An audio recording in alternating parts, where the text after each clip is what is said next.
So this is started, and then I'm talking to you, Andre, about my experience that I had with a wonderful, one-of-a-kind, dare I say, an amazing expert in hypnotherapy. And I literally was hypnotized by none other than Melissa Brown. And I'm very grateful for this experience. I think this hypnotizing has worked amazing wonders on me. And I'm so grateful that I wanted to actually explore this journey together with you. So I will be sharing at the end of this video my journey of hypnosis with you. But before that, there's a conversation that we're having with Melissa Brown. And I'm welcome to enjoy that too. Thank you.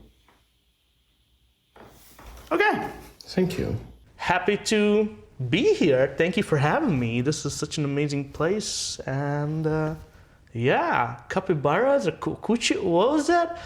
Well, I was just saying, I don't know what animal this is, but it's the cute, large feral rodent from somewhere. I just chose them because they're cute and fluffy. But, yeah.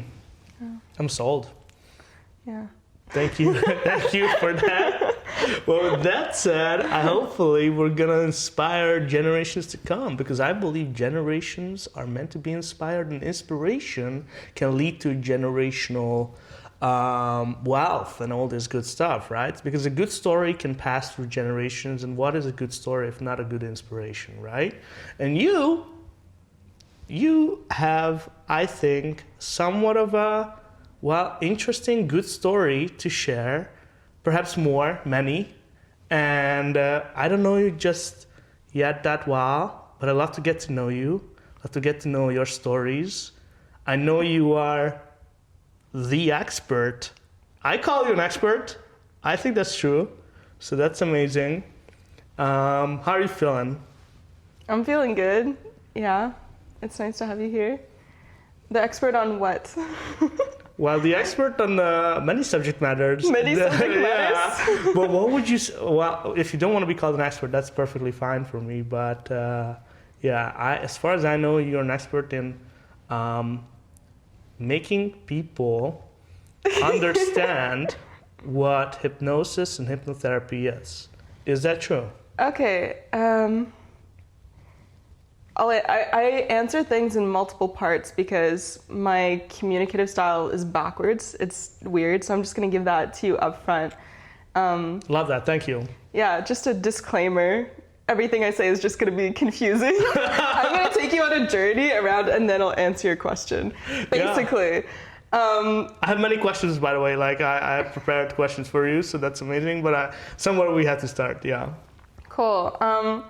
There's this phenomenon, I don't remember who said it, I read it somewhere, but you can't explain the universe through science because the universe created science. You can't fully know a topic because the more you know, the more you don't know. So as much as I'm a teacher, I'm the biggest student. I love to learn, I love to discover. And the thing I am most passionate about is who you are, how you function, and how to optimize the human experience.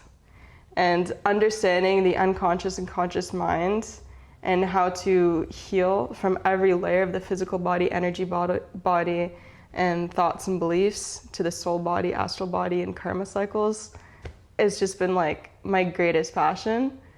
So am I an expert? No, there's always more to learn, but I know enough. Every expert would say that, by the way, so yeah. Okay. Yeah. See, I had to go and take you on a whole journey before I could just answer. But yeah. My brain just works that way. So. Mm-hmm. And you take people on journeys that lead to breakthroughs. And I'd be interested in these because to me, my definition of a breakthrough is that it's a moment in time that's almost like a lightning fast, positive moment, mm-hmm. and it can lead to a change that can last forever, perhaps. A change that can last forever. Yeah, perhaps. And I'd like to ask you about this. What breakthroughs, what moments would you like many people to have? I have to answer this in two parts because this is how my brain works. Are you ready? Yes. When I was in psychology, we learned theories for children growing up and how children develop. And Piaget is really famous for his different theories. And he says one of the ways that children learn is through assimilation and accommodation, which means that early on they form an image, an understanding in their brain of how the world works. But when they can't fit the pieces into their image anymore, it just doesn't fit together, they have to now accommodate and change their schema, change their image, change their understanding of how the world works. And he said this is for children and development, but I'm like, no way, this is how adults go through their entire lives. We form an understanding, and then it's going through our life to break down more layers and layers and layers of belief to discover the truth of who we are. So that shift, that breakthrough moment is like a kid who just discovered Santa doesn't exist. Now everything he knows to be true about his life, he can no longer see it the same way. It's just permanently shifted. And that to me is a breakthrough. When somebody realizes something new about themselves, their life, their experience, that just cannot be assimilated, denied, defended, twisted to fit their current schema, and they have to let go of what they've known and how they've been living for so many years to realize and embody a new and higher level of truth. That's the breakthrough. The second part was, what is something I want? More people to have a breakthrough experience. What is that breakthrough experience that you want more people to have? I would love to see more people, and we're on that path right now. We're shifting from an age of Pisces to Aquarius. We're going through a massive equinox cycle. I was born on February 1st, so... February 1st? Yeah. Nice. February 22nd. Nice. Nice. Real recognizes real, I should say, yeah. But we're seeing massive shifts in the collective consciousness and our overall baseline frequency going from survival into higher states of peace and love and joy. And what I'm seeing and what I hope to see more of is more people recognize the truth of who they are, which is you're not the body, you're not the identity, you're not the ego, you're not the persona. You're simply the awareness, pure spirit, soul, having this human experience. And when you truly, deeply embody that you are infinite, then nothing can harm you and hurt you. You realize that you're not the anxiety, you're not the depression, you're not the story, you're not the victim, you're not the challenges that happen to you. All of those are things you're carrying and holding, and you can navigate it and like live the most beautiful life ever, however you choose to. Wow. Okay. Is there an ideal person fit for these breakthrough moments, or can more people, perhaps all of us, learn how to cultivate and embrace breakthrough moments for ourselves and others? So are some more prone to it than others? I think you have a breakthrough moment when you're tired of suffering, essentially. Like that very first moment is like when you've just had enough. You're like, I cannot live like this anymore. And you just throw in the towel. You're like, screw this. And then you finally reset. But the thing is, like, Gabor Mate works with people who have like chronic illness, cancer, immune dysfunctions, autoimmune disorders. And they reach the point of near death and severe illness before they're finally like, oh my God, there's something with how I'm living and I'm tired of living like this. I need to make a change or I'm actually gonna die. But you don't need to get to that point. You don't need to suffer and hit rock bottom before you change your relationship to money or to relating to other people. So usually people hold on to their beliefs because it's comfortable and it works until they're forced otherwise.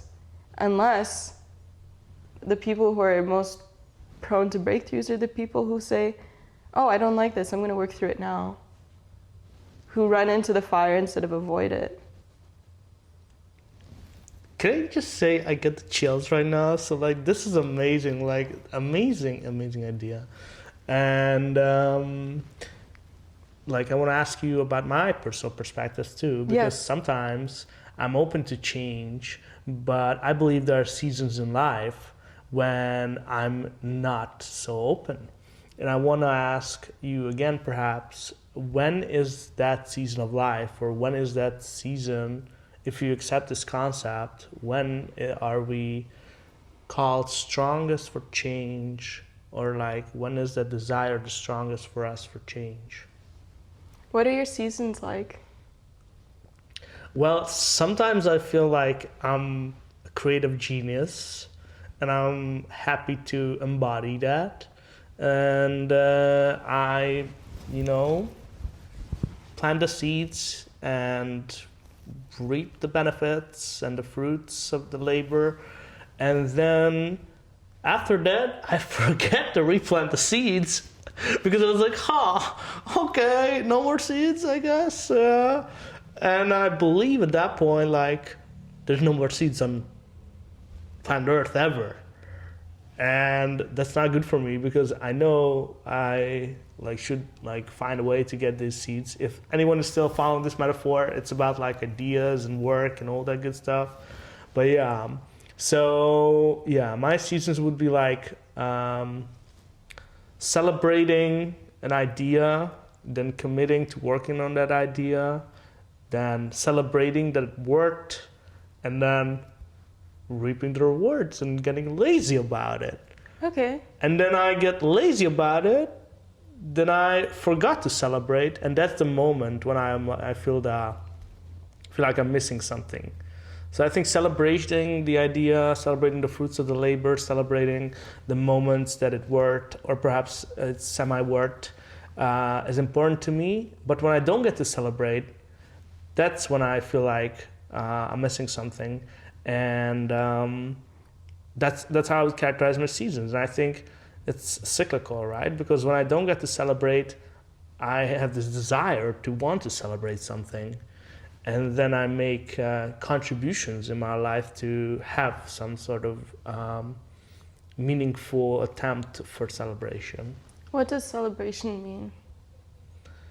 I think it comes from a Latin root that means like to gather together. So yeah. What does it mean to you?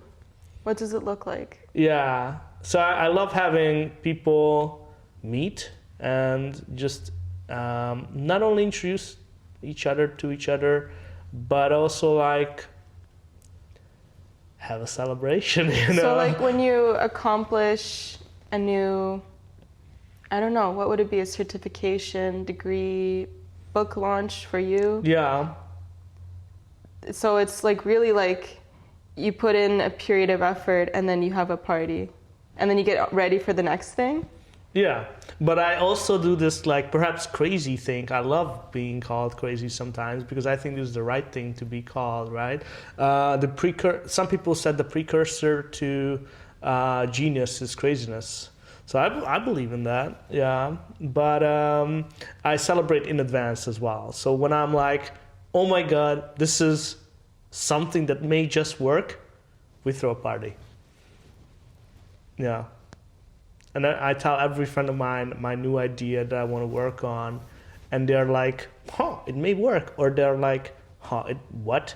And then yeah, so these seasons come and go. I understand that these seasons come and go, but I believe that you were right in the sense that perhaps I'm the person who I should be anticipating the need for change in advance rather than only feeling the need for change when I hit rock bottom. Well, when do you find the inspiration for the next idea? That's a wonderful question. I think early in the morning, like if you want to like super precise, I love an early morning inspiration. So I'm usually like more sensitive in the morning. Okay. And I love that. But Usually, there are moments when I lack the inspiration. For example, December is one of those months when I need to like find it or like cultivate it extra hard. I'm somewhat semi-successful because we're here recording this, but sometimes I feel like December is a hard month for me to find inspiration in, for some reason. I feel like also like early March is for the beginning of the blooming of the flowers and all that good stuff. It's beautiful, but I find myself getting lost in the beauty of nature then, rather than being inspired by my work or by peers. By your peers. I mean, there's a few things I notice. Like, there's different seasons and reasons. Sometimes you're meant to rest, sometimes you're meant to play, sometimes you're meant to create, and it's okay. You don't always need to be productive. Something else I notice, you talk about celebrating or announcing ideas. And we're all, like, everyone has different ways that we express our energy and work with our energy. I'm not super into like the astrology and these other systems. I really like to work with the human body and thoughts and stuff. But I have heard of human design. It's a mix of like Kabbalah, astrology, and some other schools of metaphysics. And I've heard of, you might be a manifester, which means that they like to announce their actions first, and that gives them momentum. And like they announce when they arrive at a party, they announce when they leave, and having that kind of like sense of commitment or support of like leading others and sharing with others, that might apply to you. Like that it helps like when you can share with others what your actions will be, maybe. And then the other thing is, I was listening to like Alan Watts talk about this. An actor, it doesn't matter how he's feeling that day.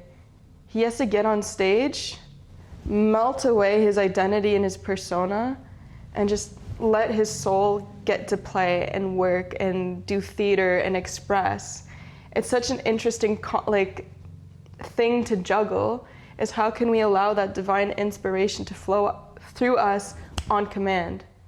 How can we get a child to say, okay, that amazing Lego block structure you just made naturally out of inspiration and creativity on your own, now I want you to do that on command. And that's kind of what your conscious mind is saying to your unconscious mind. It's saying like, hey, that podcast that was really good, I need you to do that again. Like, why aren't you throwing ideas out? Why aren't you creating? Why aren't you productive? He's like, hey man, like I just want to do it when I want to. Or like, why are you trying to control me? Why are you trying to manage how it happens? So that's really at play. It's understanding how to get yourself to play and to create when you want to, and not just when it feels good. And I'm so sorry. The last thing is, December sucks. I think January sucks more than December in Hungary, because like there's so many Christmas markets and everyone's active and excited, and then January is just like, But that's the thing about the environment. Our environment is huge. It's huge because we're always unconsciously aware of it.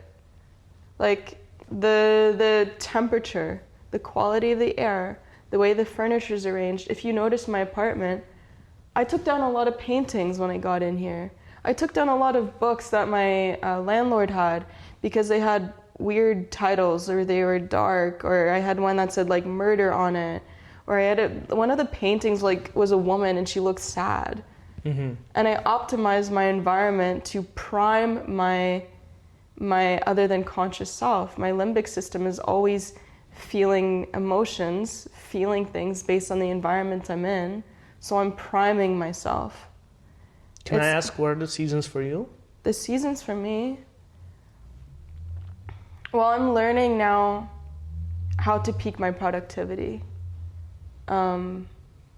And that means learning how can I get my inner child to play and express every day.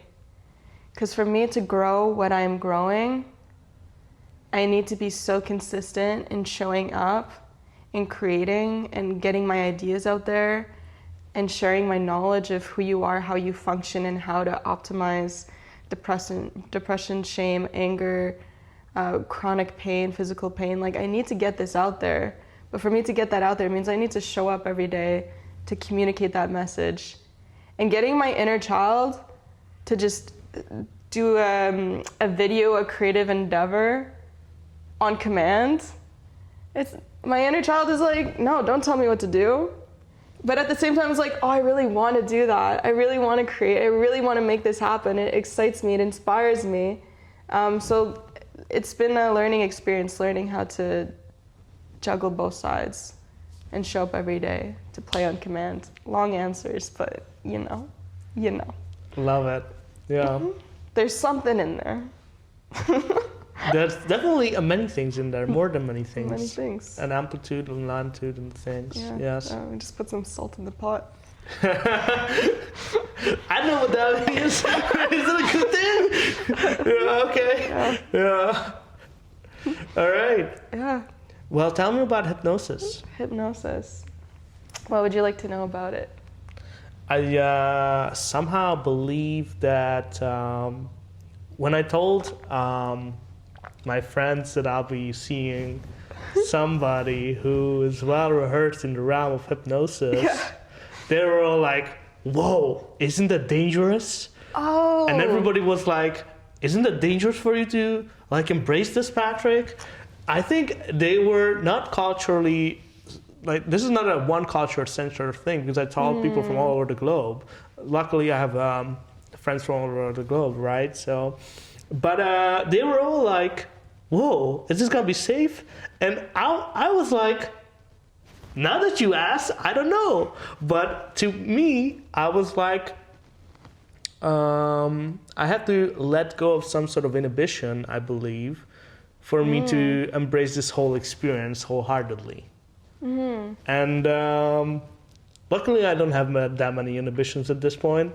But part of me was like, my perception of who I am is like, I think it's a cool thing. Like, I like who I am, but I don't like some elements of myself. But I like a lot of elements of myself too. So if there's a change happening, is it going to change all of who I am, right? So these are questions in my mind and questions in my friend's mind about hypnosis. And so my resolution was that even if some people would want me to fear this, or perhaps I feared myself, which is not true, but right? I would still want to see what's on the other side of that door and open up that door for myself and for others to have a wonderful breakthrough experience, because the worst thing that can happen is that it doesn't work, I believe, right? So, and that doesn't sound so bad to me. Like, if something doesn't work, if technology doesn't work, we don't blame technology. We talked about this. But if, like, this process or event or change or breakthrough doesn't happen, I don't blame you. I don't blame myself either. It just didn't happen. But if it does, again, I reiterate, it may be a moment in time, a breakthrough, a positive event that may last forever. So I think the benefit of it is very big. It's amazingly big. And I'm drawn towards amazingly big things. So yeah. You're drawn towards amazingly big things. Yeah. Sorry. So that is my answer. Like, that's what I know about it. But the natural question was like, what is hypnosis? When they say it's dangerous, just so I can understand you better, what do they think is dangerous? No, they have never seen you, right? So, but now they will, I hope. And perhaps the perception is that some people may perceive hypnosis or the state of hypnosis as a state of mind when you're not in control. And losing control may mean danger for some. Okay. But I don't believe that that's true. Hence, I'm here with you. It's good to know. Yeah. It's always good for me to know and discover how people feel about it. Because I love it so much, but I don't know how other people feel about it until I hear. So it's really good to know. So they're afraid they might lose control. So they're always in control. No, they're always in control. really? 100%. 100%. The difference between hypnotherapy and therapy is that a therapist talks to your conscious mind, your critical mind, the one that's used to analyzing you and trying to force you to change a certain habit. And I just talk to your other than conscious mind. But a lot of people lose that connection. The other than conscious mind is a bodily intelligence. It's the infinite wisdom. It's the deeper knowing. It's the gut instinct. It always speaks first. It usually speaks very quietly. It always answers honestly. It's never linear. But there's always an urge to edit or suppress it. It's like when you're in a room of people and someone approaches you and your insides say, oof, I don't feel comfortable around that person. But then you stuff it down, you stuff down that feeling and you say, oh no, I should like them anyways. And then you wonder why they stabbed you in the back later on. Well, you have this infinite wisdom and this deep intelligence within you. We all have this deeper intelligence within us. It's just that we suppress it or we filter it to be accepted and socially acceptable into society. So the root cause of limited beliefs, anxiety, so many things. It's not this something on the outside and external or something wrong with how you're thinking. It's like this deeper emotion within you. So instead of working on the very highly conscious level, I go down and understand what's the deeper feeling is behind it. What is the memory that is repressed, that is causing you to have so much dysfunction in your life now? And I say people are in control because one, yes, I allow them to deeply relax and close their eyes and get comfortable and just speak out of their heart instead of suppressing it, to speak what is first coming to them, even though they're not used to it. You develop a very deep connection to your true self in the process of hypnotherapy because you're learning how to connect to your true self and your true feelings that most people have shut down and lost connection to. So you connect to your deeper, truer self. You connect to how you really feel. But the whole time we're talking, I'm like, hey, what do you see? What's going on? What's going on around you? They're like, oh, I feel it here. Oh, I noticed this. Oh, I'm in this room now. And the whole time they're talking to me. If they don't want to do something, we don't do it. They don't want to accept something, like the communication is open.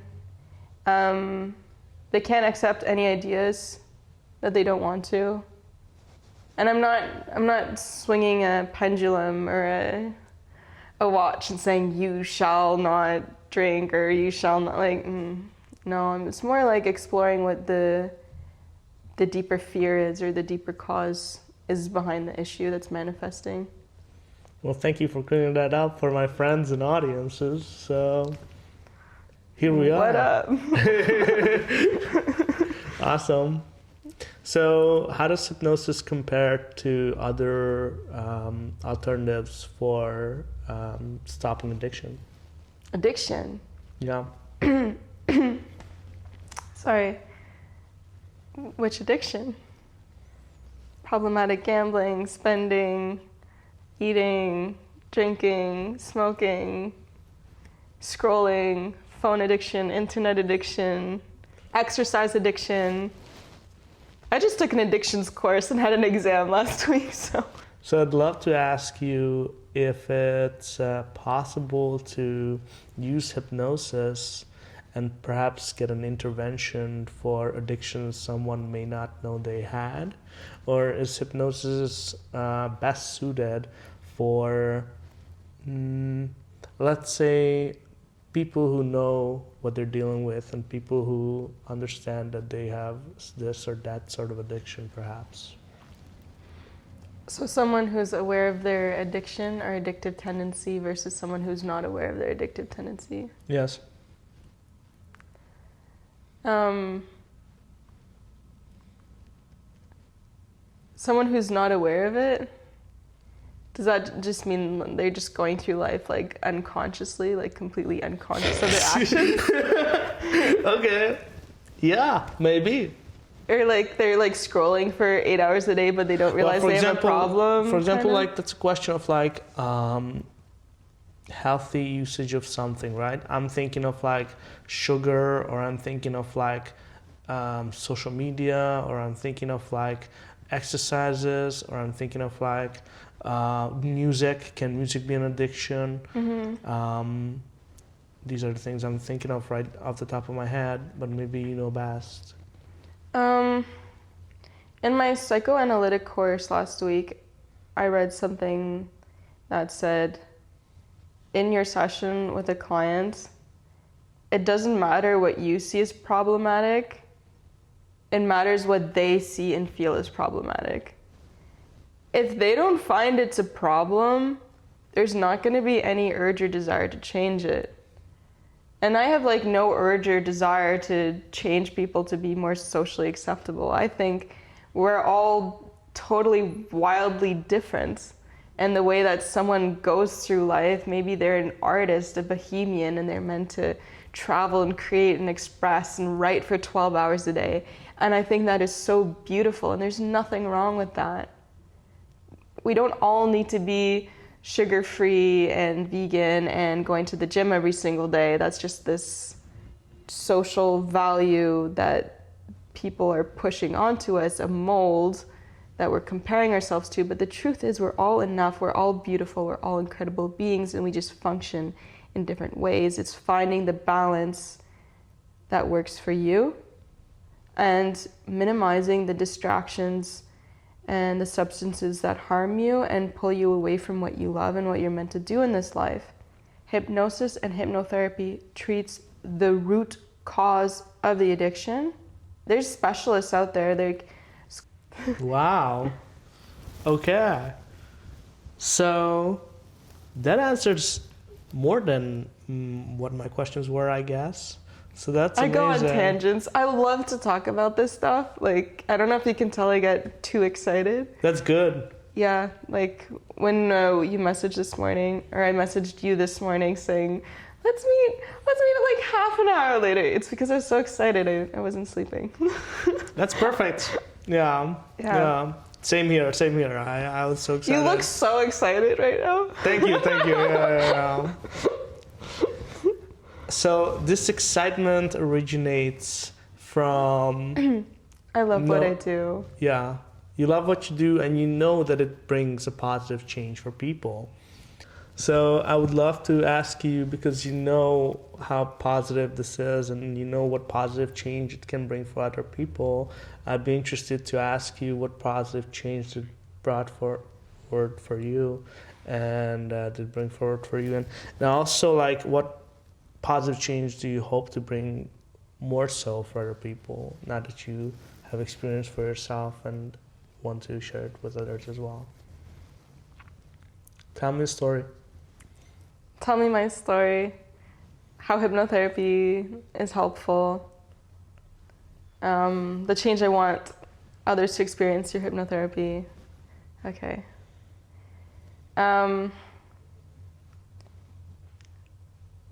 So growing up, I grew up in a very confusing environment, very, very confusing. And I didn't realize any of how my childhood affected me and impacted me until I did my later healing and hypnotherapy journey myself. Because a lot of it became repressed, unconscious, online and offline, and outside of my awareness. But when I was 20, 21, I just was not doing well. And I was tired of reliving the same old patterns. And I studied my bachelor's psychology in Canada. I was working in the mental health sector. I I was working in vulnerable sector with teenagers who were like homeless and like helping them out. And I just saw such a high prevalence of mental health problems. Like every other person around me was on anti-anxiety medication, antidepressant medication, and we're only 20, 21 years old and in a psychology program where we're supposed to have the most resilient mental health because we study it. And I was really fed up because the answers they were giving us and teaching us in school is that when someone exhibits a cluster of symptoms, you diagnose it into categories and you then treat them with a talk therapy, cognitive behavioral therapy, or medication. And I was seeing so many gaps. I'm like, okay, so you're telling me this thing, but tell me why. You're telling me anxiety and worry is a symptom of anxiety. Anxiety and getting the anxiety diagnosis is not the solution to the anxiety. They're like, finally, my symptoms make sense because I have anxiety. I'm like, well, you have anxiety because I wanted to go deeper. I wanted to go into the root cause. And they're telling us you treat these things over a lifetime and this is just what you have. And they say that after 25, your brain doesn't have neuroplasticity. After childhood, you've made all your neural connections. And new research is showing us that's not true. Your brain has a lot of neuroplasticity and it can change. And your consciousness, Bruce Lipton goes into epigenetics and he talks about how your consciousness can reshape how your DNA expresses itself. And you can rewire old thought patterns. But that's what we're discovering now, and that's what they're teaching us in school. It's like, okay, you have this thing, you had a traumatic childhood, you're screwed. And I was so stuck myself in life. I was tired of these answers. I quit my job. I was working as a social worker. I sold my car. I left my rental. I stored all my stuff in my dad's basement. And I lived out of a backpack for 8 months. I traveled through Southeast Asia, Albania, Greece, Morocco, a bit of Europe. And I just followed my heart's calling. I studied psychosomatic energy healing modalities with like meditation in Thailand in a Buddhist temple. And then I got really into Islam and understanding how so much of Islam is a way of maintaining high levels of consciousness and surrendering willfulness and temptation to what you know is the deeper right thing to do within you. Yoga in Indonesia, I did a yoga course. I did course after course learning and just put all my time and energy into deeply, truly understanding how all of these systems come together. And I discovered hypnosis through this random guy I met in Thailand. And I just noticed that this guy was way cooler than everyone else because he commanded his own reality. He decided how he wanted to live, and he wasn't living and thinking like others around him. He's like, I create my own rule book. And I'm like, how did you get to this place? He got there through hypnotherapy. He got through it by taking away the social programs and everything he learned growing up and having that self-mastery of integrating all the fragments of his consciousness, which is what I do mainly in hypnotherapy, to feel just truly confident and whole and walk through the world in a different way. And so I began studying his methods and from his teacher, and it was the best, most effective stuff. At the end of my travels, I did an energy healing course and learned some Reiki and learned like Kundalini yoga and some of these things. And I started to work one-on-one with people doing this energy healing. Very general, cleansing, washing high vibration through them. And when I hit a block with someone, like, because they really do feel blocks, you can feel energy blocks in your body. And they didn't want to push through the block. Well, I used this new hypnotherapy hypnosis method to completely clear it. And I'm like, oh my God, this is so much more effective. So I stopped doing energy healing and then I just stuck to hypnosis. I was with someone and she literally had a lump. It was like a tumor. Literally a lump. But But that's also where the energy was stuck, and I just had my hand over it, and she's like, it's so uncomfortable, I have to stop. So I couldn't proceed with the energy healing. I just said, close your eyes, relax deeply, deeply, deeply. With every breath you take, every beat of your heart, just relax deeper and deeper. So she was relaxed. And then I just spoke to her at a deeper level. And I said, what color is it? How are you storing this program, this code, this energy in your body? She could name it, she could describe it. And I asked her to write down the lessons, everything she needed to know and realize about that pain, that block, for her to permanently clear it. She did that. We washed it through. She threw away, tossed aside the energy, the lessons. She kept them. Once she realized them and kept them, that safety lesson, then she could clear the block, the energy. I'm not even kidding. The bump, the growth literally went away. Wow. That was when I first started working in hypnotherapy and hypnosis, and I'm like, yo, this is the most effective. This is the most effective. Why am I doing this random general energy clearing when I could just talk straight to the source, talk to the body keeps score. All of your emotions, all of your programs, all your memories are stored in your body, and your unconscious knows where they're stored. It's the key. It's the key to your true self, and it's the key to mastery. When I'm doing something I don't like, when I feel an emotion that doesn't feel comfortable, I address that right away. And I'm the first one to say, hey, I'm sorry. I don't like that I did that. I don't like that I said that. I don't know where that came from. I'm gonna go work on that right now. And then I create a list. I sit with myself and I actually work through that list.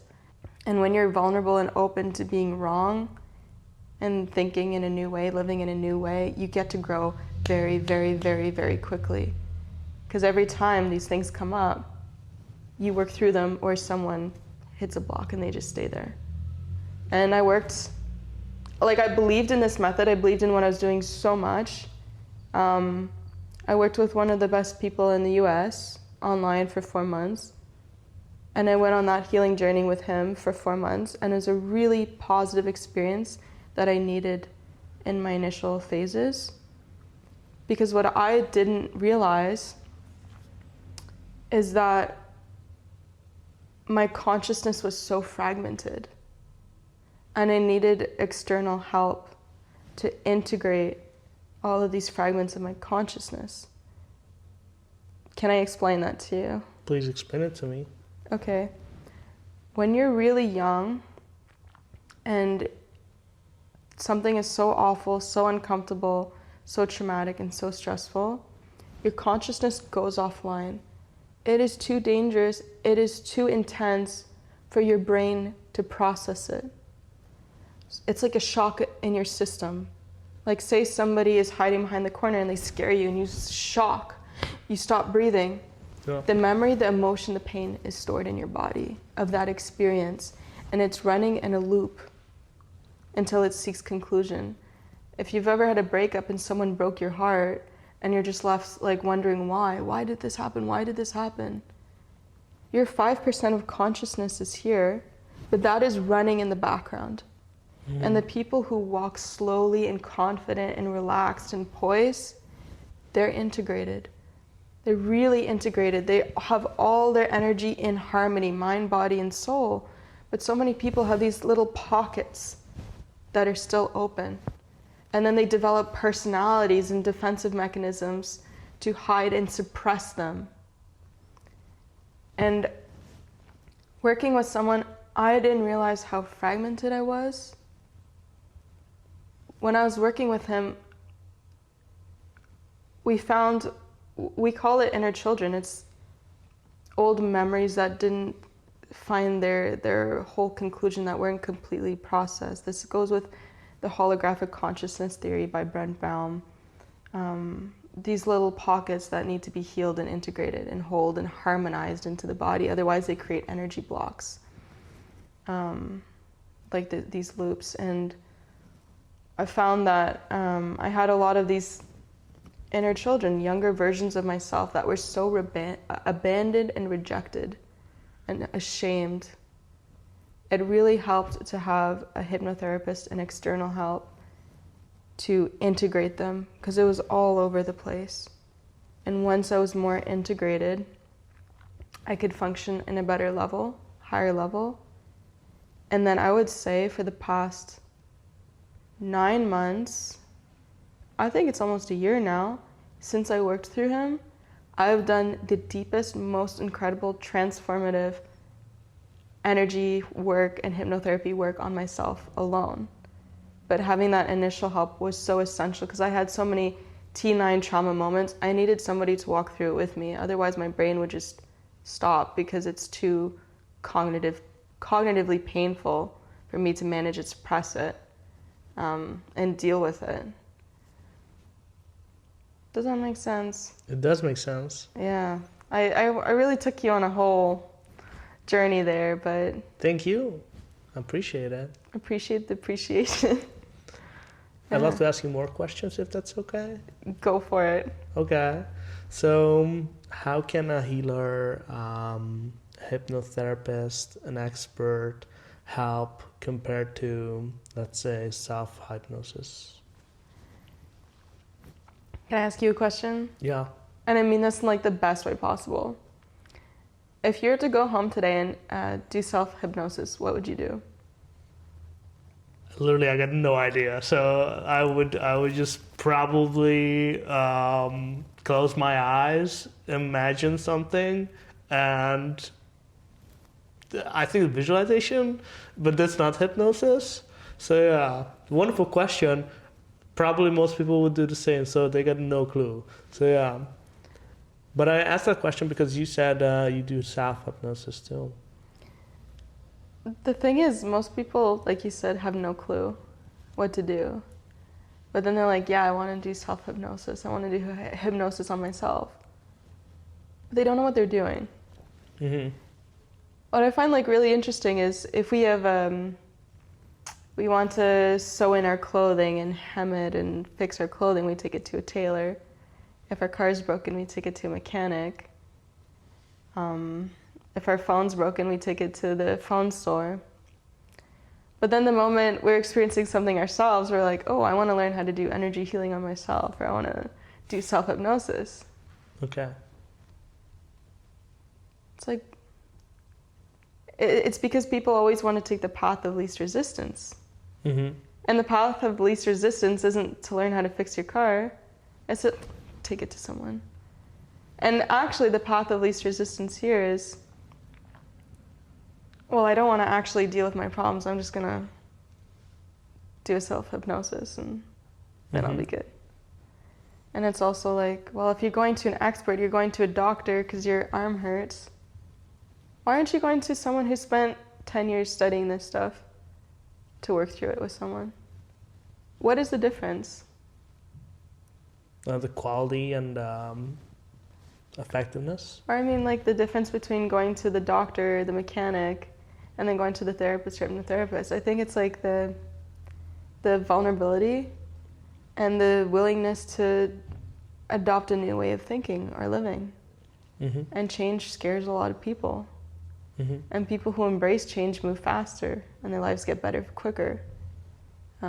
So that I think that's a very big component, is the vulnerability to seek help and go to someone.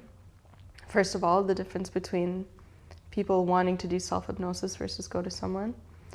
In terms of self-hypnosis and healing, some people, like, you need to work with someone with these T9 high trauma moments. I've worked with people. What is a T9 high trauma moment? It's the moment where it's too stressful that your brain goes offline and it becomes repressed inside of your psyche. And it affects you, and everything you do in life, everything you say, everything you think, everything you do affects everything and every part of your life, but from a much, much deeper unconscious level.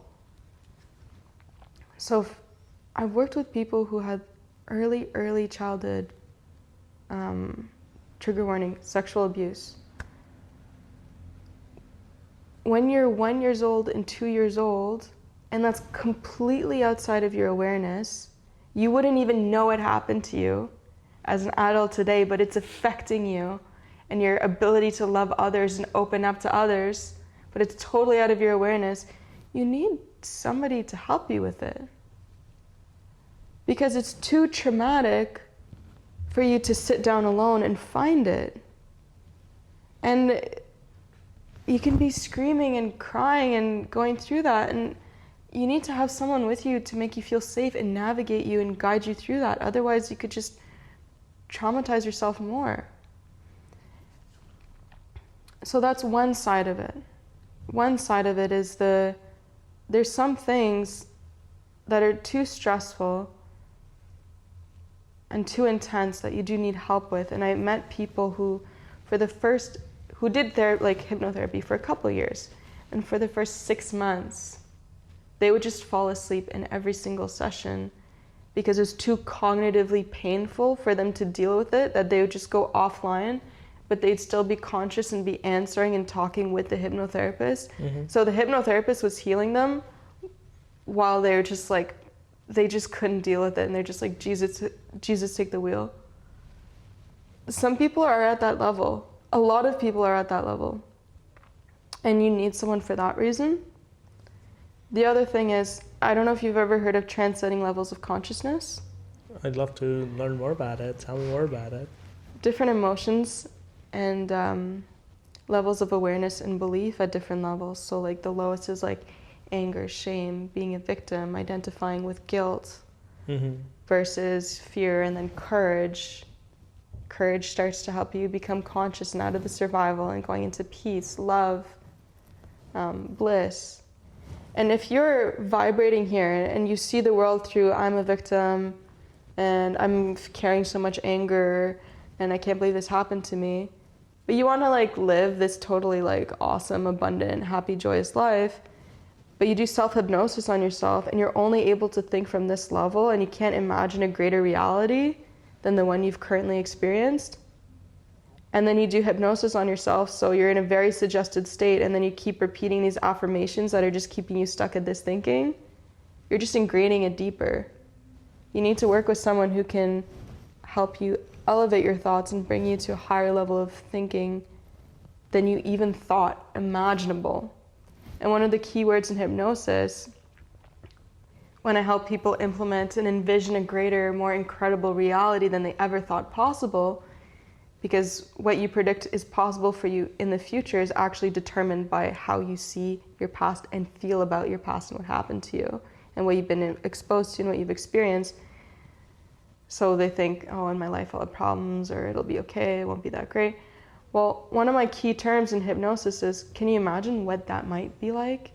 And by having the opportunity to imagine an even greater reality, they go from the life they would have been living, which is staying small or stuck or hiding, avoiding, and I'm opening them up to just this much higher timeline and ability to think and live on a much higher level than they would have never been able to conceptualize or get to themselves. Last thing, I'm very passionate about this topic. I hope you don't mind. I love it. The last thing is, they're saying that ChatGPT and AI, its number one use right now is for therapy. Really? Wow. Or one of the top uses. And that's kind of terrifying. Why? Because we came here to have a human experience. And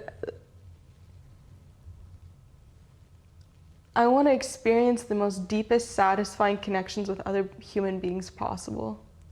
And it took me years to do that, based on my own life experiences. And learning to love and be loved and be seen and be vulnerable with others and share emotions and express ideas with them and just get close is one of the most satisfying, incredible experiences you'll ever have. And therapy and hypnotherapy is the opportunity to learn how to interact with another being and be seen from a non-judgmental, equanimous state of mind, and just to be unconditionally accepted as you are have someone see all of your vulnerabilities and just like accept you totally and completely and wholly, so you can learn how to build and shape social relationships with other people. And if you just go straight to AI because it makes you feel good and it gives you very quick answers,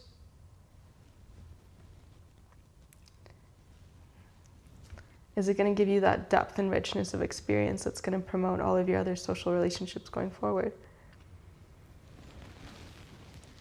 I love this conversation topic. Like, this is an amazing topic of conversation. I have one more question, but perhaps we could end it on this note as well, because that was a beautiful note.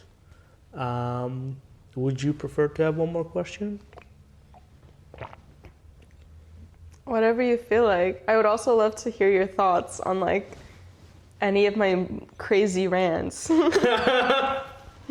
Like, tell me, or you can ask me anytime. Like, but so far it's just positive feedback. I love what you're preaching. I love what you're saying. I love what you're expressing. I love what you're putting forward for others to hear and perhaps think about and learn from. So I love that. And myself, like included, like me included, it's just like, wow, super cool. So yeah, of course I'm on my own podcast, so I cannot be like, poof, that was mind blowing. I just have to hold the cameras in place and all that good stuff. But yeah, that is amazing. So yeah. Do you have questions for me? Please, if you have a question for me, ask it. What is the breakthrough you'd like to have? Wow. Right now? I don't know. You mentioned breakthroughs a couple times. So. Yeah. Well, you said you have a desire to help people, and you may be open to hypnotizing me. Is that still the case? Yeah, we can do it together. Am I at the right spot or right, like, do I have to lay down or like, do I have to do anything? Because we can talk about that, and then you can put me in a state of hypnosis, or is it the right thing to say, put someone in a state of hypnosis or hypnotize someone? What's the vocabulary like here? I think a hypnotic state. Okay, yeah. So, I have like a shallow answer and I have like a deep answer to that as well. So which one would you prefer? Let's go deep. Okay. Yeah. By the way, it may be like super like, for other people, this may be like an obvious thing. But for me, it's not an obvious thing. So therefore, I have like cognitive dissonance with this. Someone asked me like, what's your chief goal in life? And I was like, let me think about that. I thought about it for a while, but I was like, I think a good answer to this, like, I want to be the coolest grandfather ever. So that's like my chief goal in life. But for me to be able to get to like that grandfather level, first I would have to be a father, right? And I have this like feeling that I would be a bad father. I may be the coolest grandfather, but I may be a bad father. And I can feel where it hurts right now, like it literally hurts right here at my heart when I say this. Because I don't want to be a bad father. No, you don't want to be a bad father. Okay. Close your eyes. I'm not going to hypnotize you.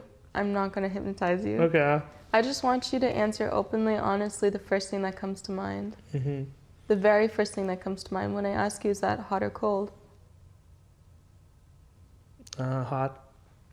Light or heavy? Did I open my eyes? Or like, what? Do I have to still close it? You can keep them closed. Okay, yeah. Just okay. relax. Okay. Is that feeling hot? Sorry, is it light or cold? Light or light? Light or dark? Light or dark? Light? Round or square? Square? Moving or still? Still? First impression, what color is it? It's like yellow. Is it big or small? Big. Okay, open up your eyes. Yeah, it's an energy that's stored there. It's a feeling, an emotion. And then what I would do with you is just explore it. Like, why do you feel that feeling? And you're probably going to realize something like it could be an experience or a belief you're holding, a fear. It could be many things, a program that's not even yours. And then we just have the breakthrough moment where you see life through a whole new lens, where you're like, oh my gosh, this whole time I thought I was a burden, and I just realized I made up that belief when I'm giving you an example from someone. I felt like I was a burden my whole life, but really it was just something I decided in this moment when I was like 2 years old, because someone looked annoyed and didn't want to play with me, so I thought in that moment I must be a burden, and I carried that my whole life, but now I realized it was just they were tired that day and I did nothing wrong when I was 2. That's how the belief is created. It's created in a moment. It's a decision we make about what happened to us that explains what happened to us. And then people just carried their whole life thinking they're a bother, not enough, or not good, or not lovable, or alone, and they just carry that their whole life. But it's just a belief, a decision that is formed early on, or a program that you adopted to just your mirror neurons in training with others, or social observation, just copying others over time. That in particular, you know its location. So I can tell already if it's in your energy body, like astral body, which layer it's in. And we could rapidly shift and change it through energy healing hypnotherapy. So reprogramming or finding the root cause. And that's how I would transform it with someone. And then you probably would walk away today without that feeling. If you want to do that, we can do that. We will do that, but before we do that, I want to ask you one more question, which is sometimes leads to a dead end. So if you don't get a good answer out of that, I'm sorry. But like, if we do get a good answer and you appreciate it, I'll take the credit. So, is there a question you wish more people would ask you? And if so, how would you answer that? A question I wish more people would ask me.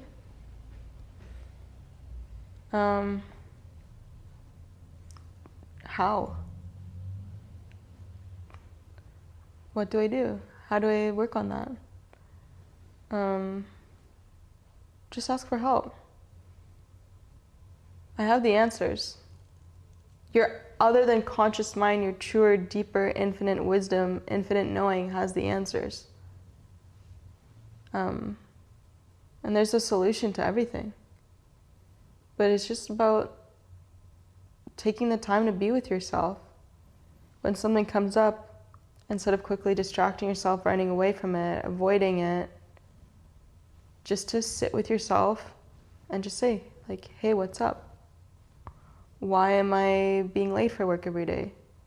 Why do I find myself avoiding the things I really want to be doing? Why am I still in this relationship that doesn't feel good for me anymore? You don't need to get the new clothing or run the half marathon. You don't need to avoid yourself or distract yourself with these external goals or these external things. All you need to do is just have an open, honest conversation with yourself. You don't even need ChatGPT. Just sit down and say like, yo, what's up? Why did I say that today? Sit with it. The answer will come to you. You can ask yourself anything. You have deep, infinite wisdom and knowingness within you. If you ask, so you shall find an answer. Everything is within. Look within, or talk to someone like myself, just like, hey, what's up? I don't like that my heart is racing every morning. And I'll be like, that's cool. We can work through that. But if you never ask, you never know. So maybe the question is how. Love that.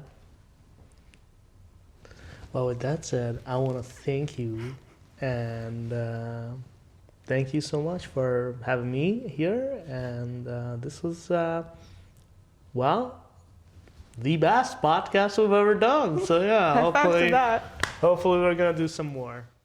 Rolling two. I'm ready to end. Like, sit down next to you whenever you're ready. Okay.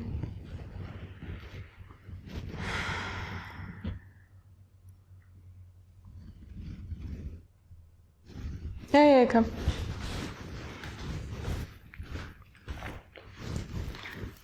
Welcome. Thank you for having me. To the couch, to the sofa. Thank you. Where it all happens. Okay, how are you doing today? Feeling pretty happy. Feeling pretty excited that I'm here. Feeling pretty happy, excited. Yeah, and also like curious to see what's this is gonna unfold as. Unfold as. Yeah. Have you ever done something like this before? This is my first time doing this. Okay, that's pretty cool. Thank you for giving me this first time. First time for everything.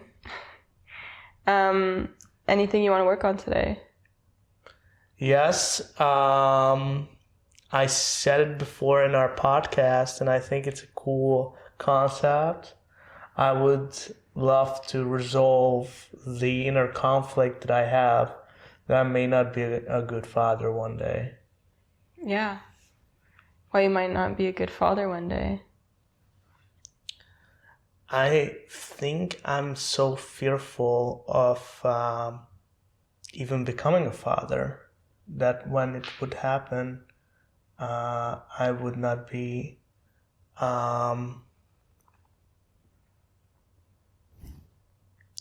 in a state of mind that would merit me the right kind of proper ways to act. So perhaps even to begin with, I don't even consider myself to be like ready, nor do I consider myself to be equipped to be a good person in that sense of a role of a father. So is it a fear of becoming a father or a fear that you're not ready, equipped, or know how to act? Both. But you can learn how to equip yourself and how to act. And are you afraid of making mistakes, or what's behind that? No, I'm not afraid of making mistakes. I think I know many parents and many people make mistakes. I just think that perhaps those mistakes are not calling for me, or like I'm not the one that should be making these mistakes. That it's not for you? Yeah. Being a father is not meant for you? Yeah, even though part of me wants to be a father, but part of me also feels like I just like shouldn't even apply for this role if there was a role to be applied for. That you shouldn't even apply for it? What does that mean?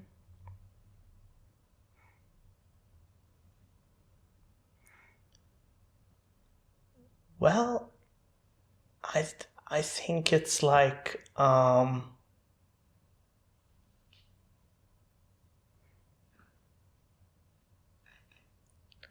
example, I have a brother who is like a super cool father. And he's making mistakes and he's living the life and all that. And I have a brother from another mother who's also a super cool father and also living and making the most out of the joyful experience it can bring forward. And I love kids and I think I'm good with kids. It's just that perhaps I would fear hurting my partner. And I don't want to hurt my partner. And even though I feel like I'm okay with making mistakes and living a life full of uncertainty, perhaps my partner wouldn't be in the future. That's why I perhaps fear that this is not an alignment that another person would want to have with me. How do you see yourself compared to your brothers?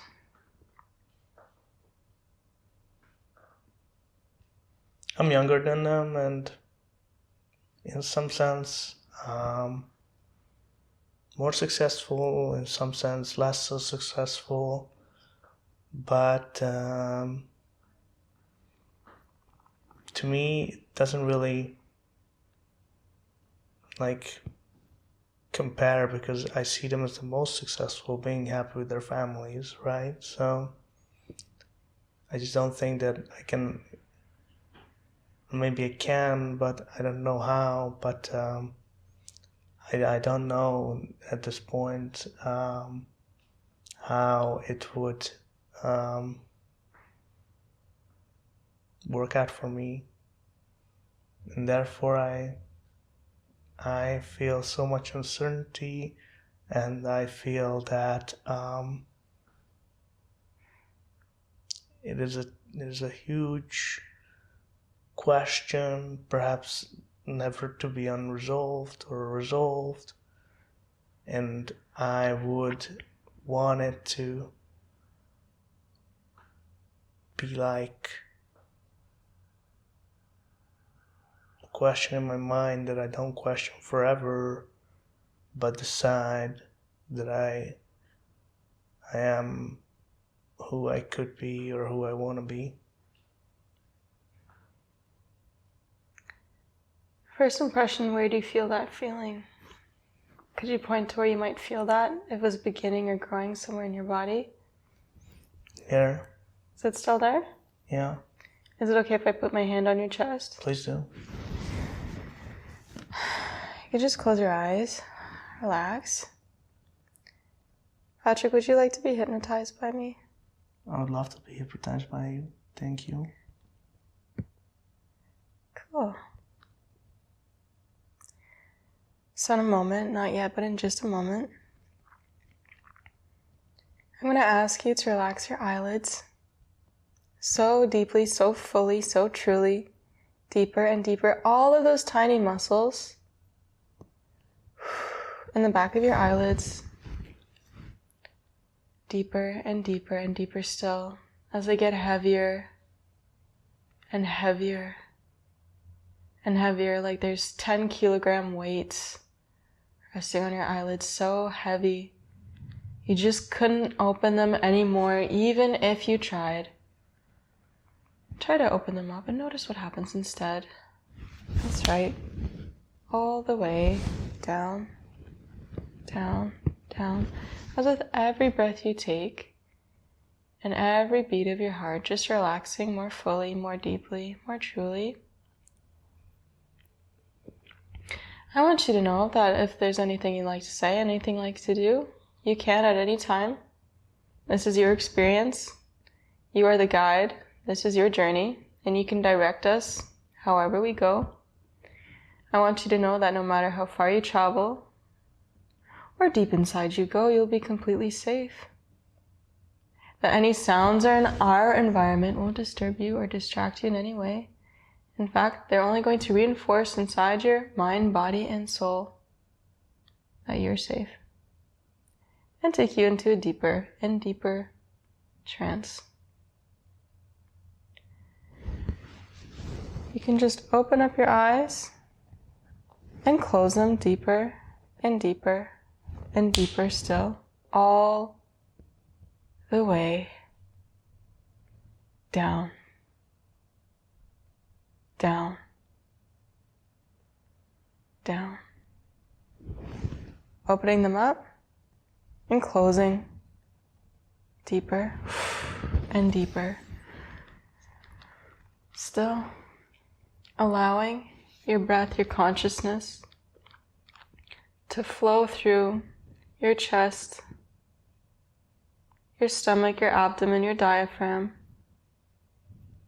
down through your thighs, your knees, your calf muscles, down through the soles of your feet and grounding into the earth. Notice the feelings in your body shift and change as with every breath you take and every beat of your heart as you just go into a deeper and deeper and deeper and more relaxed state. Because you know that as you listen to the sound of my voice and follow my instructions, Everything I say to you and your other than conscious self is there for your benefit, to give you the life and lifestyle that you want, the way that you want it. So now in a moment, not yet, but in just a moment, I'm going to ask you to imagine the letters of the alphabet backwards, starting with the letter Z. And as soon as that letter floats into your mind's eye, it floats away, darker, blurrier, harder to see, turning the volume all the way down, down, down, until no more letters remain and you're just filled with a beautiful, dark, empty space of silence and peace, all the way down, deeper and deeper and deeper still. Now, I can't make it happen for you. Only you can allow yourself the opportunity to just relax and explore, allowing that other than conscious response to speak through you, the one that always answers first, always answers honestly, and seems to have an urge to edit or suppress how it really feels. You may begin to notice the muscles in your shoulders relaxing, your jaw beginning to drop, your forehead muscles and your brows relaxing, letting all of that tension, all of that stress release and wash away from your body. Now, first impression, if there's a color or series of colors that would just make your whole body totally and completely relaxed, first impression, what color might that be? Red? That's right. I want you to notice this beautiful, radiant red ball of energy shining brightly above you. Wash through your crown, your heart, through every part of your body from head to toe, like water fills a glass, like liquid fills a test tube. Washing through you, melting away any stress, any tension from your body, from your physical body, your energy body, your soul body, washing through every layer. Notice the feelings in your body shift and change as your heart begins to slow down, as your breath becomes more steady, as all of those tiny muscles just begin to relax deeper and deeper still, all the way down. So in a moment, not yet, but in just a moment, I'm going to lift up your arm. You'll notice how loose and limp your arm begins to become, just heavier and heavier and heavier and looser still, like a wet noodle, a wet cooked noodle. And every time I drop your arm, you're just going to go into a deeper and deeper trance, just dropping all the way down. Notice all of that tension washing away. Want it to happen, expect it to happen. Enjoy the process of allowing it to happen and unfold. And when you know you're as relaxed as you'd like to be, you can just give me a little nod with subtle unconscious movement. Going deeper and deeper, that's right. Drifting, dreaming all the way down. Now, Patrick, you've been on an incredible journey, talking with people, sharing ideas, sharing more of yourself to the world. And today we're just going to take a moment to explore a little bit more about you. We're going to begin with a safe place, a place, real or imagined, somewhere you've been before or never been at all.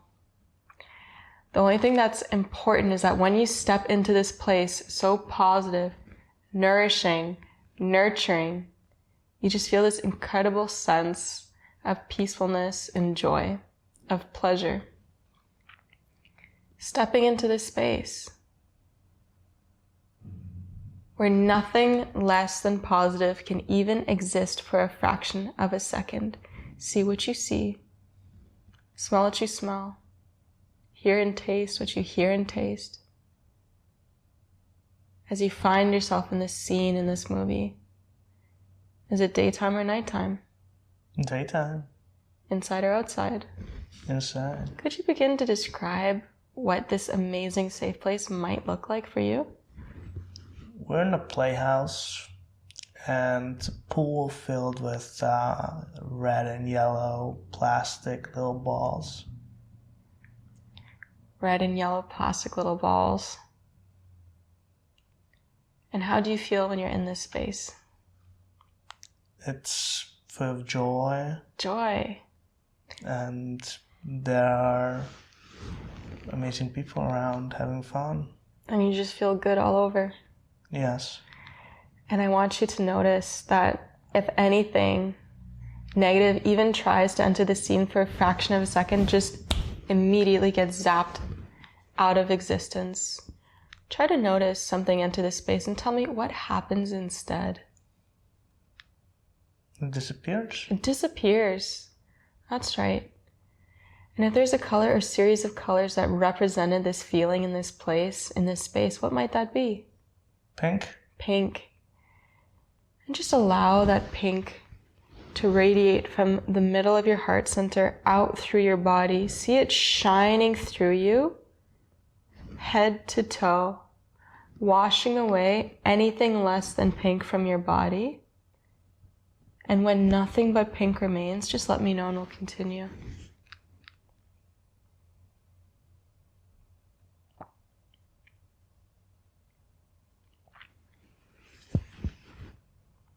Solving, dissolving, resolving. All right, please continue. Nice. Now try to make that feeling go away and notice what happens instead. Doesn't go away. There you go. So Patrick, we talked about a little bit of a fear. A fear, maybe a feeling you've been having. A feeling you want to change. A feeling that has everything to do with the reason you feel a bit of fear about becoming a father, not becoming a father, what kind of father you'd be.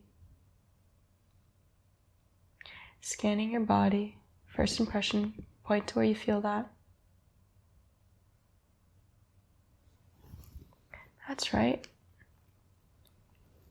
And what color might that be? Gray. Gray. And is it light or heavy? Heavy. It's heavy.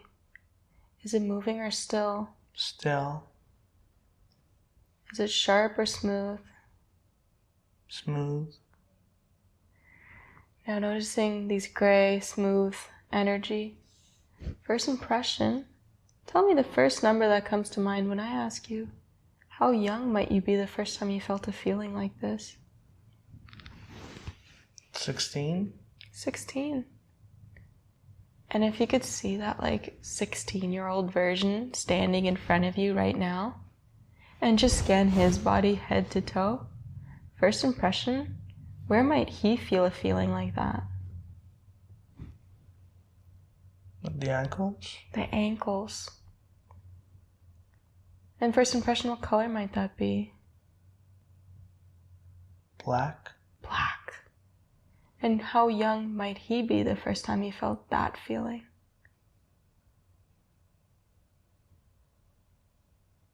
13. 13. We're going to go through this one more time. I want you to notice that 13-year-old Patrick standing in front of you, scanning his body head to toe. Head to toe. And first impression, where might he feel that feeling? Here. Here, that's right. And how young might he be the first time he felt a feeling like that?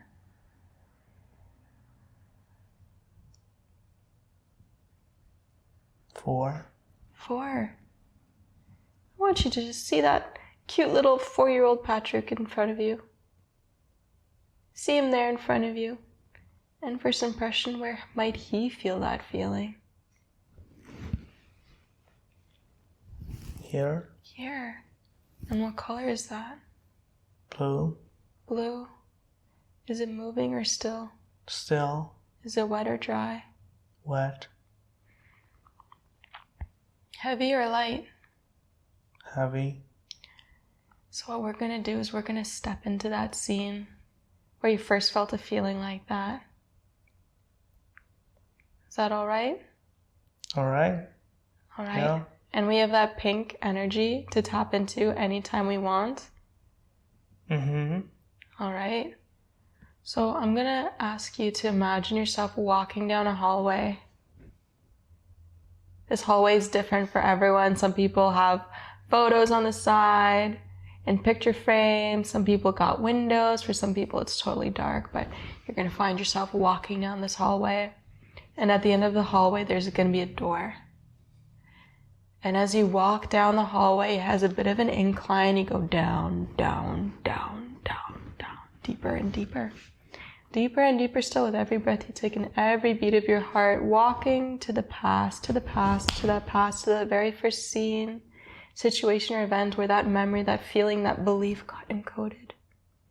Walking all the way down the hallway and noticing a door. For some people it's gray, for some people it's white, made out of wood, made out of glass. Maybe it's a fridge door or a portal. First impression, what does your door look like? Like a painting? Ooh, a painting. Yeah.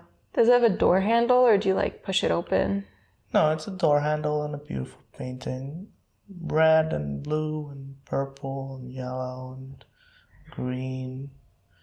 And it's like a tornado of beautiful, colorful tornado. And Ooh. rainbows everywhere. Rainbows everywhere. I like that painting. On the count of 5, we're going to open up that door and find ourselves in a new scene. We're going to find ourselves in that very first scene, situation, or event where that 4-year-old felt that feeling. Feeling that feeling grow, that energy grow stronger and stronger like a beacon, a magnet to the past. Feeling how they felt, breathing how they were breathing. Growing stronger and stronger still on the count of 1. Growing stronger and stronger still. Connecting to that feeling you've been having, that feeling you want to change, that feeling that has everything to do with the fears you're holding and having now. In 2, growing stronger and stronger still. In 3, feeling a sense of readiness, a sense of love, ready to explore the scene with equanimity and total peace. In 4, that feeling growing stronger now, like a magnet, irresistible, drawing you all the way back to that very first scene, situation, or event. And in 5, opening that door. First impression, are you inside or outside? Outside? Outside. Daytime or nighttime? Daytime? Alone or with people? Alone? Alone. Are you on the grass? Is it summertime, wintertime? Spring? Spring. I think I'm holding a dandelion. Dandelion. Looking around at that scene. Anyone else there? No. No, just you and the dandelion. And what might you be doing with the dandelion? Making a wish. Ooh, making a wish. And what do you wish for?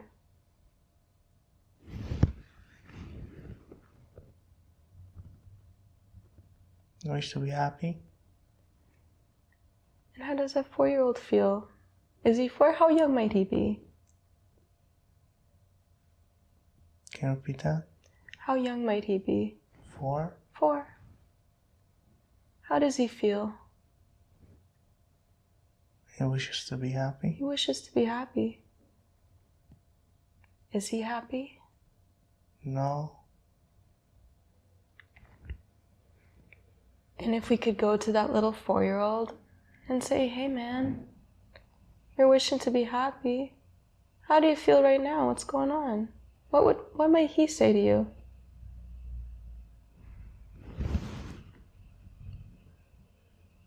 Well, I just want my family. Your family? Yeah, I'm lost. You're lost.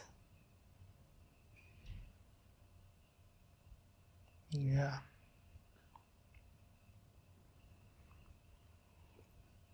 Do you know where they are? No.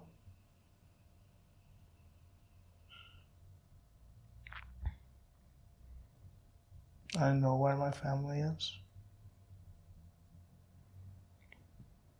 And what do you want right now?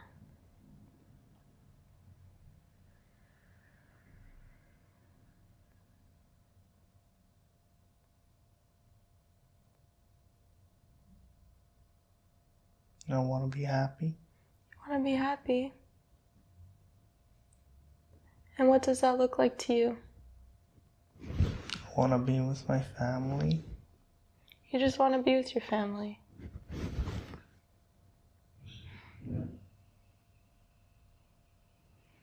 Who do you want first? Do you want your mom or your dad? Your brother? I want Mom. You want Mom. How can we go find Mom? You can call her. You can call her. What happens if we go and call her? She's gonna come and pick me up. And how will that make you feel? I'll be happy. You'll be happy? Is that all we need to do? Yeah. Do you want anything else? Call Dad too. Call Dad too. Okay, let's go get Dad.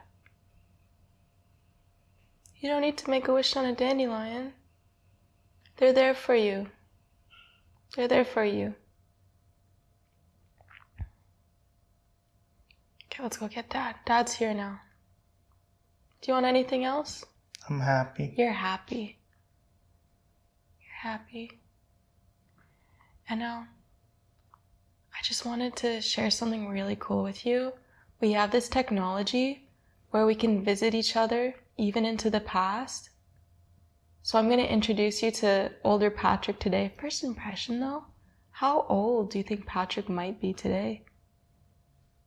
Like 55. 55? You think he's like 55?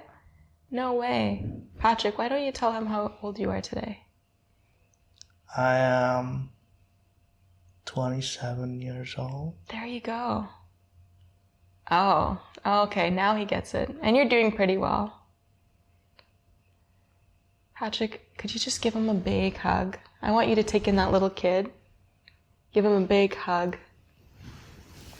And we're gonna give him a gift.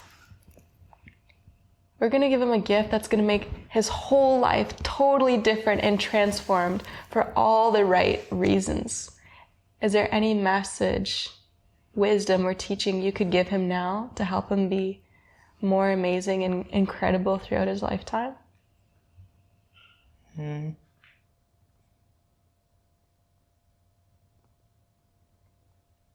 Well, keep wishing. Keep wishing.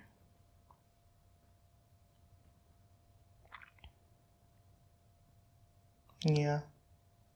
Keep wishing. And wishes come true. And wishes come true. And notice him with his mom and his dad and just feeling like super happy knowing that wishes come true. First impression, if there's a color or series of colors that would totally harmonize this memory, this energy stored in your mind, body, and soul. First impression, what color or series of colors will totally harmonize this whole thing? Red and yellow and pink. Red and yellow and pink. Now, if you could just see this scene with him and his mom and his dad, washed through with this red and yellow and pink energy, totally, wholly, and completely, shining brighter and brighter and brighter and brighter and brighter still. So bright, so beautiful, locking it into place. Nothing, no one, not even yourself can take it away. Feel that red, yellow, pink energy washing through him, clearing out that old energy, washing completely and fully. Scan his body, and first impression is all of that old feeling washed away, wholly and truly, completely incorporated? Yeah. Yeah? Yeah. And I want you to wash that red and yellow and pink energy through your whole physical, mental, and energy body, totally, fully, completely, whoosh, washing through you, solving, dissolving, resolving, updating, rewiring every cell of your DNA, every neurosynaptic connection, updating, rebooting.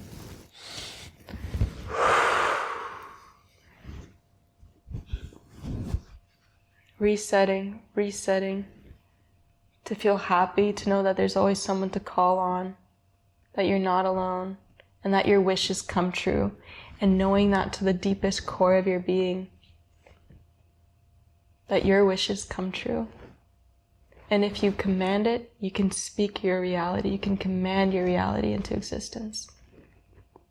Knowing that's true for you. First impression, seeing that little guy grow up and go through the years, a little bit different. Knowing his mom and dad are just one call away. See how he navigates different scenes differently when he's 5, 6, 7, 8, 9 years old. How things look a little bit brighter, a little bit different. Maybe a little bit more happy. That's right. And notice how his teen years, his early 20s might look just a little bit different, knowing that all of his wishes come true. Growing up all the way up into this day and age and go 7 days into the future. And first impression, going 7 days into the future, seeing what you see, hearing what you hear, tasting and smelling what you taste and smell. How might that feel like 7 days from now? A little bit brighter, a little bit better, knowing all the wishes come true. Amazing. Amazing. Amazing.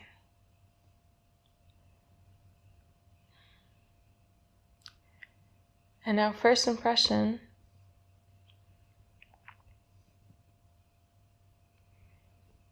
Those fears connected to being a father.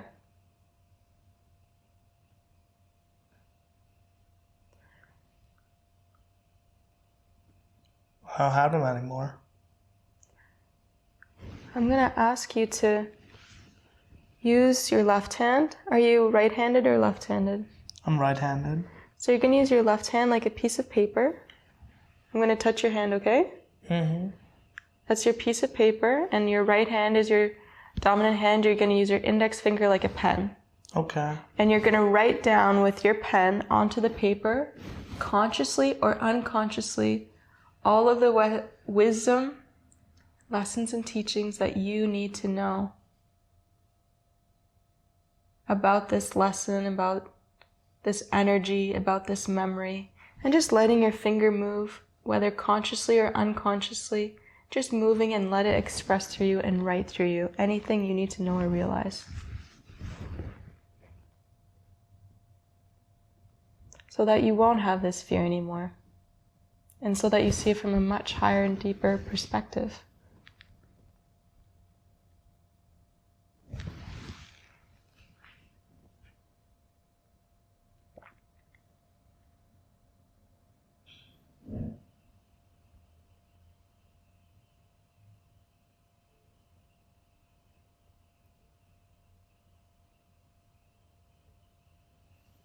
I'm ready.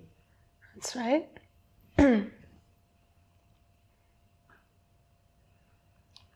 And now we're going to go years into the future.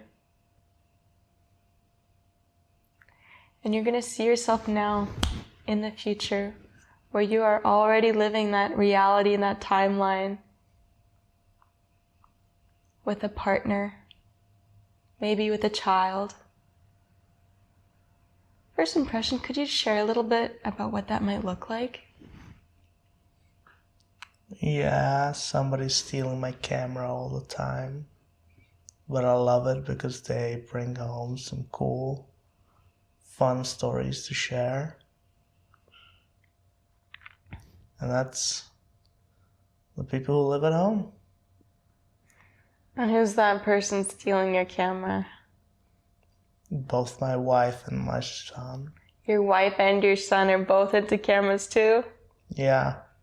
And what's that like, living with a wife and a son?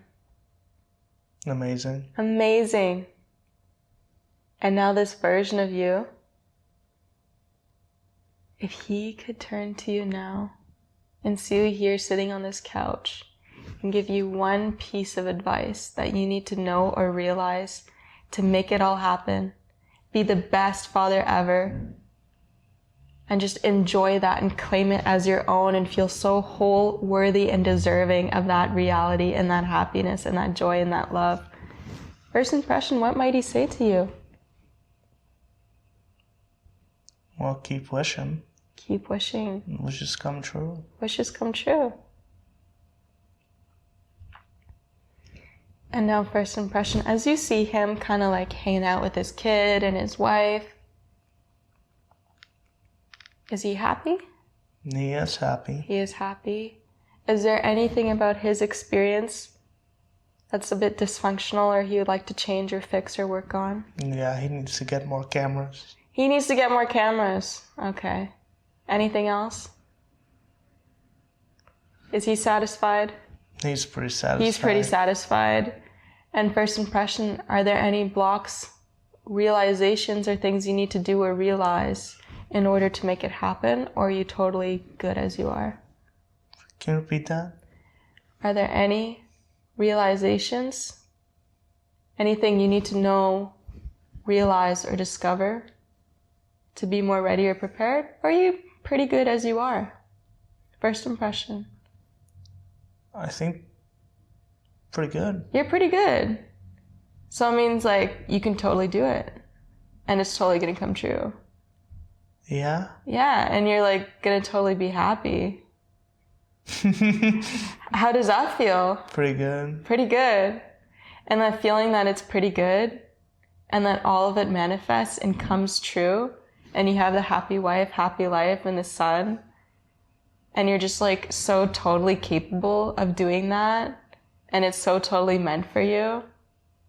That feeling, that color that makes it all happen. First impression, what color, series of colors might that be? Yellow, white. Yellow and white. Now if you can imagine just this beautiful yellow, white spotlight, like being on stage or something, and you're performing or you're filming a movie and this beautiful yellow-white color shines down on you, and you feel that yellow-white shining brightly on your face. Feel that feeling sink in through you deeper and deeper still. Feel that yellow-white washing through your whole mind, your whole brain, as any of those old programs, tensions, overthinking, worries, concerns, or fears wash away with the power of your breath, your consciousness, with that yellow-white energy, updating, rewiring, and reprogramming all of your mind, body, and soul with this new, updated program. As you realize on a physical level, a mental level, an unconscious level, a conscious level, that all of this is true for you. Washing through you. Allow that yellow-white energy to wash through your neck, your shoulders, your chest. That's right, readjusting, recalibrating.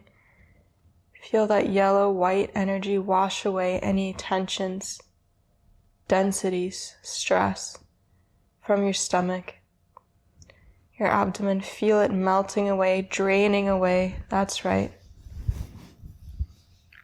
Washing away through your thighs as all of that old energy, those old programs, solve and dissolve completely and wholly. First impression, scan your body head to toe. Is there anything less than this yellow or white energy? Double check? Triple check? Maybe here, a little Maybe bit. here? Can you just pull that out?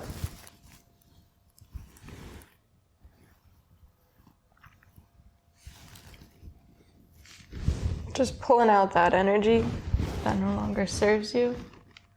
First impression, is it still there? No. It's gone?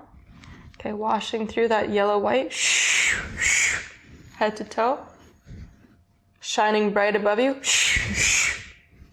Again, and again, washing through you again and again and again at the speed of light, brighter and brighter and brighter still, shining through your physical body, your energy body, your soul body, radiating through you.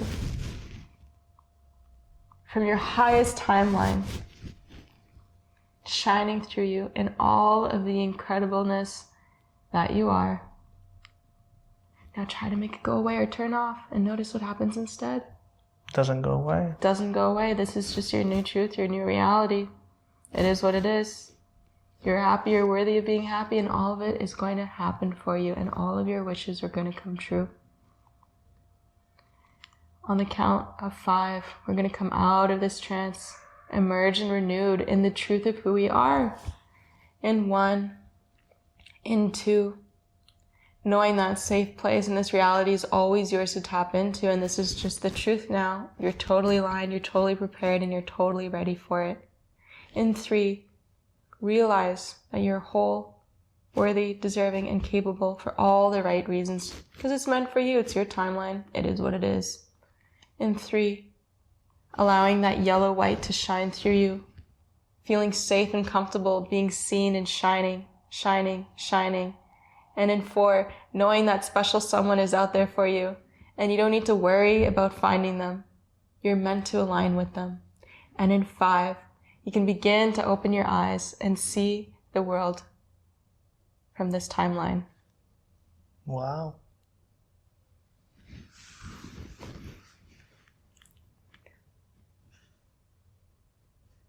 How are you doing?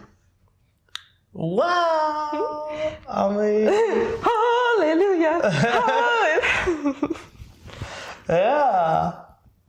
This was... Wow. I'm doing good. Yeah, it's not this swing and watch thing, is it? No. Yeah. Thanks for going with me on that journey. Thank you for having me on that journey. Yeah. You totally rocked it. You totally rocked it. Wow. I was hypnotized. For real. This was an amazing experience for me. Thank you so much. I'm so glad you enjoyed it. Cool. Do you do hugs? Let's do a hug. Let's do a hug. Thank you. My pleasure. Okay. Nice. Wow. Do people talk about this or like what's the... You might need some processing time. I'm good. I'm like, what's the processing time like? Nanoseconds or milliseconds? Well, there's a permanent shift. Okay, yeah. Like, this is you now. This is your timeline. Okay. Drink a lot of fluid today. Okay. If you haven't done energy healing before, we actually store energy in blocks in our fascia tissue, neurosynaptic connections, frequencies, and so on. I'm not going to go into that. Drink water and realize that you're actually going to be going through a detox and shedding process, especially if this is your first time, because it actually affects you on a physical level. Mm-hmm. Yeah. Wow. Yeah, cool. Okay. Thank you, everybody. Thank you. This has been to the best of the best. Like, this was wow.